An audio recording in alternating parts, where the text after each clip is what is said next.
주님께서 여러분과 함께 루카가 전한 거룩한 복음입니다.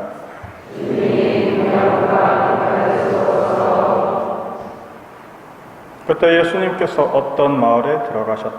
그러자 마르타라는 여자가 예수님을 자기 집으로 모셔들었다. 마르타에게는 마리아라는 여동생이 있었는데 마리아는 주님 발치에 앉아 그분의 말씀을 듣고 있었다. 그러나 마르타는 갖가지 시중드는 일로 분주하였다. 그래서 예수님께 다가가 주님, 제 동생이 저 혼자 시중들게 내버려 두는데도 보고만 계십니까? 저를 도우라고 동생에게 일러주십시오 하고 말하였다. 주님께서 마르타에게 대답하셨다. 마르타야, 마르타야, 너는 많은 일을 염려하고 걱정하는구나. 그러나 필요한 것은 한 가지뿐이다. 마리아는 좋은 몫을 택하였다. 그리고 그것을 빼앗기지 않을 것이다. 주님의 말씀입니다.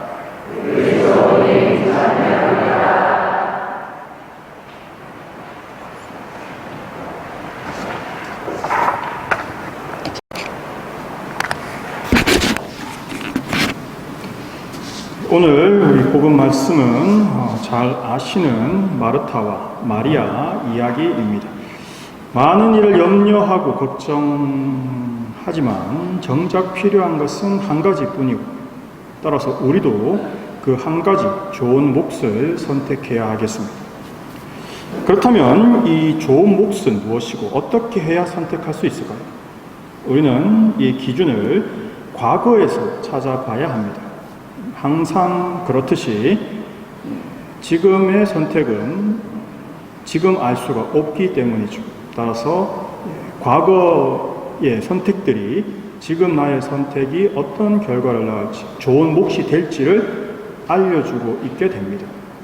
그래서 과거는 현재를 알려주고 결국 미래를 예상하게 하는 거울이자 이정표이기 때문입니다. 즉 무엇을 선택하느냐에 따라서 우리 삶에 큰 변화를 가져오지만 그러나 지금은 그 변화가 보이지 않는 것이죠. 우리가 살고 있는 이 태양계를 생각해 보시면 우리 태양계는 이 은하라는 은하계 주변을 엄청난 속도로 돌고 있다는 사실을 아실 겁니다. 태양이 은하계를 도는 속도는 굉장히 빠른데 지구를 3분 안에 돌 수 있는 속도입니다. 지구 3분 이러면 잘 감이 안 오는데 서울, 부산 2초 태양이 은하계를 도는 속도는 서울, 부산을 2초 만에 주파하는 속도로 은하계를 돌고 있습니다. 즉 이런 속도로 태양계가 은하계를 한 바퀴 도는데 걸리는 시간은 약 2억 2,500만 년입니다. 그냥 감이 안 옵니다. 그런데 이런 지구가 은하계를 지금까지 한 20바퀴 정도 돌았습니다. 즉 이런 우주적인 시간을 생각해보면 우리 인류가 이 지구라는 곳에 머무르는 시간이라는 것은 사실 너무나 짧은 폭죽놀이 같은 반짝하는 시간일 뿐인 것 같습니다. 그런데 하나님께서는 우리를 위해 이런 우주를 만드시고 우리에게 자유를 주시고 더더군다나 우리를 위해 당시 목숨을 내어주시죠. 어제 또 지금 굉장히 우리나라에 피해를 주고 있는 비를 한번 생각해 보십시오. 자연의 힘이라 앞에서 과학이 발전했다라는 것이 과연 얼만큼 의미가 있겠습니까? 따라서 오늘 복음 말씀처럼 우리들은 많은 일을 염려하고 걱정하지만 실제로 필요한 것은 한 가지뿐입니다. 예수님의 말씀에 좀 집중할 필요가 있습니다. 예수님은 분명히 중요한 것이 아니라 필요한 것이라고 말씀하셨습니다. 이런 기후가 큰 변화를 가지고 오게 되면 걱정해야 될 것이 사실 한 가지 있습니다. 그건 바로 식량에 대한 걱정을 아니할 수가 없죠. 인간은 식량 생산 확대를 위해서 꾸준히 노력해왔고 화학비료, 특히 질소비료에는 우리 식량의 수확을 극대화해 왔습니다. 하지만 이렇게 화학 비료를 오랫동안 수십 년을 써오면서 이 화학 비료들의 문제점들이 지금은 점점 드러나고 있죠. 그 결과는 바로 땅이 죽어가는 것입니다. 그것을 가장 우리에게 잘 보여줬던 영화 중에 하나가 바로 인터스텔라입니다. 인터스텔라의 인류는 왜 지구를 떠나야 했습니까? 땅이 반란을 일으켰기 때문이죠. 더 이상 땅에 작물을 재배할 수 없게 되었습니다. 우리 인류는 지구를 버리고 새 땅을 찾았어야 하는 겁니다. 문제는 우리는 지금 인터스텔라처럼 우주를, 즉 성간, 별과 별 사이를 여행할 수 있는 기술이 없습니다. 따라서 땅이 죽으면 우리도 죽는 거죠. 땅이 죽는다는 뜻은 땅에 살고 있는 박테리아와 같은 미생물들, 그리고 지렁이가 죽은 땅은 생명이 없는 땅이 되는 겁니다. 이런 미생물과 지렁이들이 죽어나가는 이런 땅을 만들었던 우리의 잘못을 감추고 싶었던 인간은 이걸 고쳐야 되겠다라고 생각을 합니다. 그러고는 그럴듯한 이름을 지어내고 과거의 잘못을 덮죠. 그 새롭게 지어낸 이름이 바로 지속 가능한 농업이라고 부릅니다. 그럼 지금까지 한 짓은 지속 가능하지 않은 농업이었다는 뜻이죠. 그런데 그거를 감추고 우린 지금부터 지속 가능한 농업을 할 거야 라는 식으로 붙입니다. 결국 지속 가능한 농업이라는 것은 땅을 살리는 농업인 것이죠. 이 지속 가능한 농업을 가장 잘 이루어낸 나라가 있습니다. 거의 유일한 나라라고 하는데 그 지속 가능한 농업을 성공한 나라는 바로 쿠바입니다. 지금도 못 사는 나라죠. 경제 제재로 미국 코밑에서 공산주의를 했기 때문에 경제 제재로 지금도 힘든 삶을 사는 나라입니다. 그런데 어떻게 그 나라가 지속 가능한 농업을 거의 유일하게 성공한 나라의 반열에 오를 수 있었을까요? 그 이유는 바로 경제 제재 때문입니다. 미국이 쿠바에 경제 제재를 가하게 되자 쿠바는 수출을 못하게 됐습니다. 수출을 못하게 되니까 더 이상 황금 작물, 즉 돈이 되는 작물을 재배할 수가 없습니다. 가장 대표적으로 사탕수수, 설탕 만들어서 팔아야 되는데 팔지를 못하니까 사탕수수를 재배할 이유가 없습니다. 그러니까 오히려 내가 먹을 식량을 재배하게 되는 거죠. 그리고 두 번째, 화학 비료를 수입할 수가 없습니다. 경제 제재 때문에. 따라서 화학 비료를 수입할 수 없으니까 유기농 비료를 만들어 쓰게 됐습니다. 그래서 땅이 살아나기 시작했죠. 그래도 농지가 부족하죠. 따라서 도시의 빈 땅, 아파트 옥상 이런 데까지 전부 활용해서 도시 농장을 만들기 시작합니다. 부자는 될 수 없었지만 땅이 살아났고 사람이 살아날 수 있는 곳이 되었습니다. 뭐 때문에요? 경제 제재 때문이에요. 우리에게 중요한 것은 예수님께서 말씀하셨죠. 중요한 것이 무엇이냐가 아니고 필요한 것은 사실 하나뿐인 겁니다. 7월 7일 날 베트남 국적의 23살 일용직 노동자가 건설 현장에서 온열 질환으로 돌아가셨습니다. 그때 체온 40도. 7월 6일 날 맨홀에서 측량 작업을 하던 2명의 노동자가 질식으로 돌아가셨습니다. 이 맨홀 작업은 위험하기 때문에 지하시설 측량업 또는 수치 지도 제작업이라는 라이센스를 가진 업체가 작업을 해야 했지만 그 업체는 하청을 주었고 또 그 하청을 받은 업체는 또 하청을 주었고요. 그 하청을 받은 업체는 또 하청을 주었습니다. 그래서 자격도 도구도 없는 하청 업체가 작업을 하다가 가스 배출 제대로 확인도 안 하고 내려갔다가 가스다 하고는 그 자리로 돌아가셨습니다. 이런 일이 반복되는 이유는 사실 간단합니다. 왜냐하면 광급공사는 최소임금을 주지 않습니다. 왜냐하면 최소임금을 주면 너무 힘들잖아요. 그러니까 우리 생활임금이라고 해서 최소한 어느 정도 광급공사를 하는 분은 일정한 양을 주자. 예를 들면 한 230만 원 정도 선을 맞춰서 줍시다 라고 정했습니다. 그랬더니 그 230만 원 선을 받은 그 원청이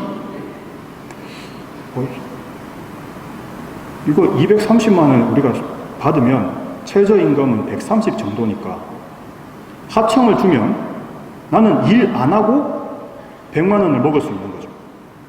그래서 하청을 줍니다. 30만 원, 30만 원, 30만 원. 그래서 맨 마지막 하청하는 사람은 최저임금 받고 죽음의 맨홀로 들어가야 되는 거죠. 필요한 것은 하나뿐입니다. 정말 필요한 것은 생명을 구하는 거죠. 중요한 게 아닙니다. 무엇이 필요한지를 생각하셔야 됩니다. 즉 우리가 하나님의 마음을 배워야 한다는 거죠. 하나님의 마음은 무엇입니까? 이웃을 살리는 것. 인간의 생명을 구하는 것, 인간의 영혼을 구하는 것, 인간을 살리는 것, 이것이 하나님의 마음입니다. 따라서 우리에게 필요한 것은 사실 하나뿐이죠. 뭐냐? 이웃을, 나 자신을 살려야 하는 겁니다. 지금 벌어지고 있는 이 모든 것들을 바꾸는 가장 필요한 그 한 가지, 바로 하나님의 마음, 하나님의 가르침을 배워야 한다는 거죠. 하나님의 마음, 하나님의 가르침은 바로 우리 인간을 살리는 겁니다. 제2독서에서 바오로 사도께서 말씀하셨죠. 모든 사람을 그리스도 안에서 완전한 사람으로 굳건히 서 있게 하려고 우리는 지혜를 다해서 모든 사람을 다 이루고 모든 사람을 가르칩니다. 네, 맞습니다. 우리는 예수님 안에서 우리 모든 사람들을 완전한 사람, 이웃의 생명, 이웃의 영혼, 그것을 사랑하고 그것을 지키고 그것을 필요한 생명을 유지할 수 있는 그러한 것을 챙기는 이웃을 사랑할 줄 아는 사람으로 굳건하게 서 있게 만들기 위해서 우리는 지혜를 다해서 모든 사람을 다 이루고 모든 사람을 가르쳐야 되는 거죠. 우리를 구원하시기 위해서 아드님의 목숨까지 내어주신 하나님의 마음을 배워야 하는 겁니다. 돈보다 이웃의 생명을 소중하게 생각해야 되는 거죠. 경제 제재가 지속 가능한 농업, 즉 땅을 살렸고 사람을 살렸습니다. 돈을 생각하는 하청이 결국 노동자들을 죽음의 지하로 내려보냅니다. 무엇이 필요한 겁니까? 실상 필요한 것은 하나밖에 없는 거죠. 따라서 이 필요한 것이라는 이 말씀은 죽을래, 살래 라는 뜻입니다. 우리가 하나님 앞에서 필요한 것을 챙기지 않으면 우리는 죽는 겁니다. 돈보다 생명, 그리고 땅을 살리는 그러한 선택을 해야 되는 거죠. 우리는 이 지구상에 앞에 태양계의 말씀, 은하계 말씀을 드렸다시피 정말 잠시 지나가는 나그네 일뿐입니다. 따라서 후손들에게 더 나은 환경을 물려줄 수 있게 살아야 되는 거죠. 좋은 몫이란 무엇입니까? 좋은 몫이란 나에게 참으로 필요한 것이 무엇인지를 알고 다른 것을 포기할 줄 아는 사람이 되는 겁니다. 그런 의미에서 우리는 왜 이렇게 됐을까요? 저는 거기에 아주 중요한 역할을 한 것들이 바로 매스미디어라고 생각을 합니다. 그 중에 가장 대표적인 것 중에 하나가 예능 프로그램에서 이런 이야기를 했었죠. 나만 아니면 돼. 이건 악마의 유혹입니다. 정말 나만 아니면 됩니까? 그 예능 프로에도 보면 서로 게임을 하면서 걸린 사람만 비웃죠. 근데 결과는 어떻습니까? 나는 안 걸립니까? 한 번도. 결국 나만 아니면 되는 이 피해가 내 후손들이, 나만 아니면 되잖아요. 내 후손들이 또는 하청업자가 받겠죠. 아닙니다. 결국은 나에게 더 크게 돌아올 겁니다. 바로 인터스텔라의 이야기처럼 더 이상 땅에 작물을 재배할 수 없어서 우리가 다른 별로 가야 되는 거죠. 근데 가실 수 있습니까? 기술이 되세요? 그러면 그 결과는 우리는 우리 땅에서 굶어 죽을 겁니다. 우리에게 필요한 것은 사실 하나밖에 없습니다. 사시려면, 생명을 유지하시려면 그 필요한 것을 선택하셔야 됩니다. 이거를 해야 할래 말래가 아닙니다. 이걸 안 하면 죽는 겁니다. 따라서 더불어 살아가는 삶, 가장 보잘것없는 이웃을 챙기는 삶, 남에게서 받고 싶은 대로 남에게 해주는 삶, 즉 우리 예수님께서 우리에게 가르쳐 주시고 교회가 끊임없이 우리에게 말씀하시는 이 삶의 방식, 이게 우리에게 필요한 삶이고 이것을 선택하는 사람이 바로 좋은 몫을 선택한 사람입니다.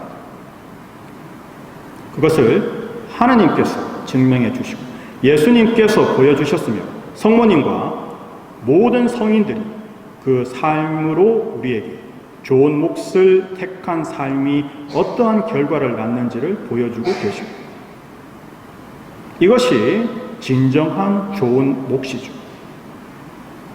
따라서 나를 살리는 필요한 그 단 한 가지임을 배우고 살아가야 합니다. 제2독서의 말씀처럼 우리는 지혜를 다해서 모든 사람을 다 이루고, 여러분 우리가 이렇게 해야지 삽니다.